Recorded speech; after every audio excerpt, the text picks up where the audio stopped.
Alors là, je pense qu'on va assister au classico le plus nul de ces 10 dernières années. Parce que là, avec cette victoire du FC Barça, on est dos au mur. On est obligé de gagner demain, match nul ou défaite, ils sont champions. Et pourtant, aujourd'hui, c'est pas comme si le Barça avait sorti un gros match sans Lamine Yamal. On a vu à quel point ils étaient fades. Aujourd'hui, encore une fois, on a réellement vu son importance. Parce que Rafinha n'est pas là et que lui, il est là, ça va encore. Mais sauf que quand il n'est pas là devant, c'est tellement compliqué. Rooney Bardi, c'est comme il est décevant ces derniers temps. Les Barcelonais eux-mêmes peuvent en témoigner. Depuis que Lamine Yamal s'est blessé, il n'y a aucun match référence de lui. À chaque fois qu'il a le ballon, j'ai comme l'impression qu'il sait plus dribbler. On lui fait la passe, il revient en arrière, c'est tout. De percussion pour aller provoquer. Ce qui a fait qu'aujourd'hui en première mi-temps le Barça n'arrivait pas à se créer de réelles occasions. Toutes les grosses occasions de la première mi-temps étaient pour Osasuna. Celle-là par exemple Boudimir face à Juan Garcia. Lewandowski se rendait disponible mais c'était compliqué. Dani Olmo aussi n'y arrivait pas. Et avec eux Firmin Lopez qui se débrouillait pas mal mais ça suffisait pas. Il a fallu qu'en deuxième mi-temps Hansi Flick fasse des changements. Il y a Rashford qui est rentré. Ferran Torres aussi est rentré et ils ont été décisifs. Rashford a été passeur sur le but de Robert Lewandowski en deuxième mi-temps. Magnifique but d'ailleurs et je salue la patience de Rashford. Parce que oui les amis il a attendu longtemps avant que Robert ne déclenche l'appel. Une fois l'appel déclenché, Rashford fait le centre, tête de Robert Lewandowski, but. Et juste après ça, c'est Fermin Lopez qui fait une magnifique offrande à Ferran Torres. Le gars vient claquer le deuxième but au calme. Malheureusement pour le FC Barcelone, juste après, il y a Osasuna qui rejoue le score. Et le travail était déjà fait.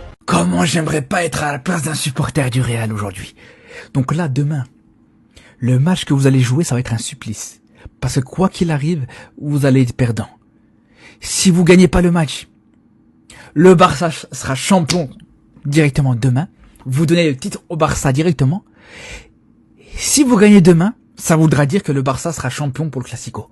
C'est aussi simple que ça. Parce que ouais, clairement je vous dis, le Barça sera champion maximum au Classico. Il faut savoir qu'un match nul contre le Real Madrid au Classico, ça met le Barça champion. Non, vraiment c'est dur. C'est dur, mais t'imagines, tous les matchs pour le reste de la saison pour le Real Madrid, ça sera une souffrance. Ça sera un supplice. Que ce soit pour demain ou pour le Classico, ça va être des matchs justement ça peut être encore décisif pour le titre, où chaque point perdu, le moindre point perdu de toute façon du Real Madrid peut donner le titre au Barça, ou tout simplement sur les matchs qui vont se faire après, parce que là, il y a rien de pire, parce que je peux vous le dire les gars, on l'a fait il y a 2 saisons d'ici, mais il y a rien de pire que de jouer les fins de match de Liga en sachant que t'as perdu la saison. En sachant que t'as perdu la saison, c'est vraiment la pire chose possible imaginable. Non, vraiment force à vous les supporters du Real, on n'est pas ensemble là pour le coup. C'est le pire des scénarios, les gars. En vrai, les gars, on fait quoi au final? Barça qui s'est imposé aujourd'hui face à Osasuna peut être champion si le Real Madrid ne s'impose pas demain face à l'Espagnol Barcelone. Même dans ça, il y a Barcelone, les gars. C'est une dinguerie, je commence à en avoir marre. Par contre, si on gagne, et ce qui est le plus terrifiant, c'est que le Barça pourrait être champion devant le Real Madrid au final. Il pourrait célébrer le titre de champion pendant un Classico. Les gars, au final, j'en viens même à me dire, vas-y, venez, on perd le match de demain. Mais au final, on est obligé d'y croire, au final. On est obligé d'y croire. Je ne cache pas que ça me ferait du mal. Que les Barcelonais célèbrent en plein Classico, ça m'énerverait. Et en plus, c'est pas comme si le Barça, c'est impossible qu'il remporte le Classico. Il joue à domicile. Le Real Madrid, c'est compliqué en ce moment. Surtout qu'il y a pas mal de blessures. Donc voilà, c'est compliqué. Donc va falloir faire un choix.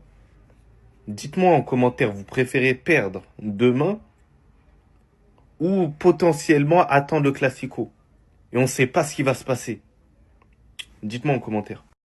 Les Madrilènes, je vous vois venir, hein. Essayez même pas de faire match nul ou de perdre demain. On veut que ce soit le Classico qui nous donne le championnat demain. Vous allez gagner comme des bonhommes. Ensuite, on va vous taper au Classico et on va célébrer la victoire devant vous. Parce que c'est ça qui va nous donner le championnat. C'est ça qui va se passer. Essayez même pas d'esquiver ça. C'est impossible. J'avais dit quoi avant le match? J'avais dit 3 choses. On va commencer par la chose qui est un peu plus inquiétante.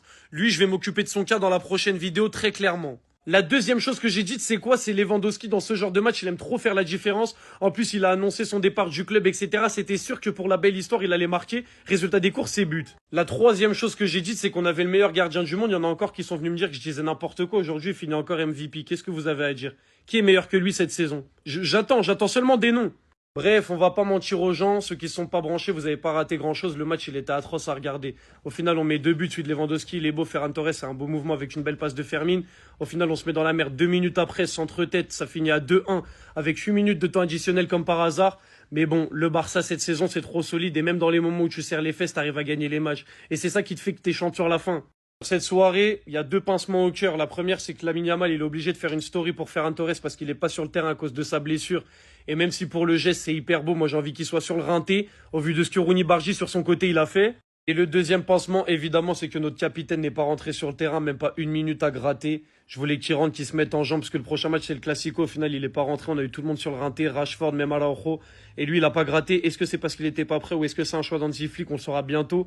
Mais ne pas voir Rafinha dans un match comme ça, qui était aussi atroce en plus, il nous aurait fait tellement de bien. Bref, la morale de l'histoire, c'est quoi? C'est que le Barça 2026, vous avez trop sous-estimé. Premier back-to-back en Liga depuis 2019, ça n'a jamais été fait depuis 2019, donc mettez du respect. La deuxième chose, c'est que nous ne sommes pas des chokers dans les grands moments, dans les matchs comme ça, on arrive à gagner les matchs. Et la troisième chose, c'est que les Madrilènes, vous avez intérêt à gagner demain pour qu'on célèbre le titre au Classico. Essayez même pas d'avancer l'échéance pour pas qu'on célèbre contre vous. Dans tous les cas, on va célébrer contre vous.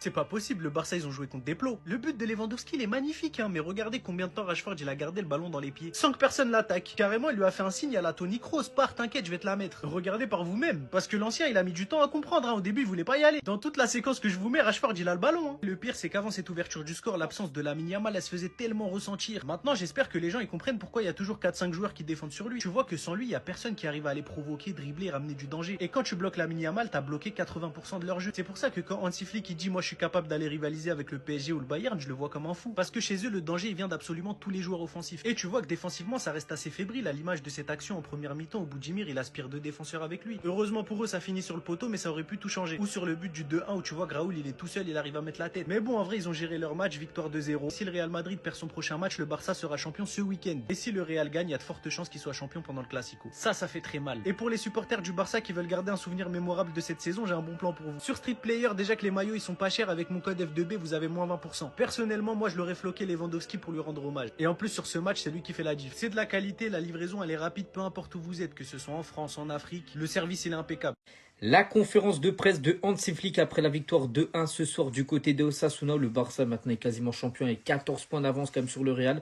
Donc il a dit, je suis heureux, ce n'était pas facile de gagner ce soir. Bien sûr, ils ont eu aussi des occasions de marquer. La seconde mi-temps a été très bonne. Nous devons nous déplacer un peu avec le ballon, pas comme en première mi-temps. Donc il le dit vraiment que ce titre de la Liga est très proche. Nous sommes très proches de remporter la Liga. C'est notre objectif. Nous avons tout donné pour ce club et pour ses supporters. Donc le journaliste lui a demandé qu'est-ce qu'il va faire demain à 21h. Est-ce qu'il va regarder le match du Real Madrid? À noter que si le Real Madrid fait nul ou perd, le Barça sera qualifié. Il faut absolument que le Real Madrid gagne pour que le Barça, en gros, ne soit pas champion. Voilà. Donc il a dit, je ne regarderai pas le Real Madrid. Il s'en fiche. Ça c'est sûr, ce n'est pas pour moi.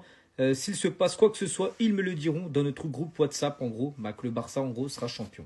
Et c'est vrai, quand on regarde le classement, donc ça a été une fin de saison à sens unique pour le FC Barcelone qui est quand même sur 10 victoires d'affilée. Donc le Barça, 88 points, 14 points d'avance sur le Real Madrid. Donc le Barça a un match en plus. Donc voilà, demain les gars, ça pourrait être le titre pour le FC Barcelone. En vrai, il pue la merde. Rooney est trop nul. À tous les mecs qui tiennent ce genre de propos, je vais m'occuper de vous, bougez pas. D'abord, si vous savez pas regarder les matchs, Opli TV, le lien il est dans la bio. Et avec Bendis, vous avez moins 10% sur la formule de votre choix. Vous pouvez regarder match de basket, film, série, à tout. Victoire de 1 et bien évidemment, je vais pas perdre mon temps à débriefer ce match qui était claqué. Ouais, il y a eu 3 buts, 81e, 87e, 88e. Il s'est passé quoi pendant tout le reste du temps? Rien. J'en veux pour preuve, homme du match, Yohan Garcia. Merci à l'entrée de Rashford qui fait un magnifique centre pour la tête de l'ancêtre. Mais revenons à nos moutons. Bande de petits hypocrites que vous êtes. Moi, j'oublie pas. Et j'oublierai jamais. Parce qu'après chaque match, je fais une vidéo que je poste ici même et je lis vos commentaires. Il y a pas longtemps de ça, ça parlait beaucoup de Rooney. Flick, il le fait jamais jouer. On va perdre Rooney. Mais non, c'est quoi cette gestion de Rooney? Rooney mérite de jouer, mesquine. 2 matchs. Il aura fallu de 2 matchs pour que vous, bande de putain d'hypocrites que vous êtes passé de prendre sa défense, le pauvre petit Rooney, miskin qui a le cœur brisé. Ah mais il pue la merde, voilà pourquoi il jouait pas en fait, il a pas le niveau pour le Barça. En fait c'est symptomatique chez les Barcelonais, vous avez rien là-dedans, il y en a.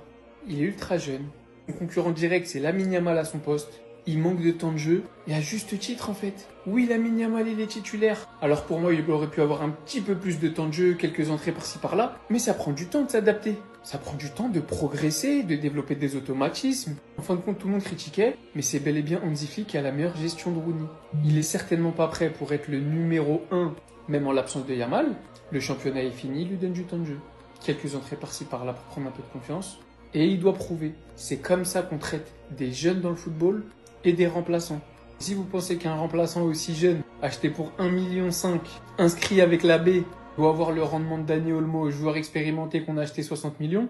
Bah, il serait temps de se réveiller, les potes. Les gars, vous êtes pas chaud pour lui laisser une deuxième chance?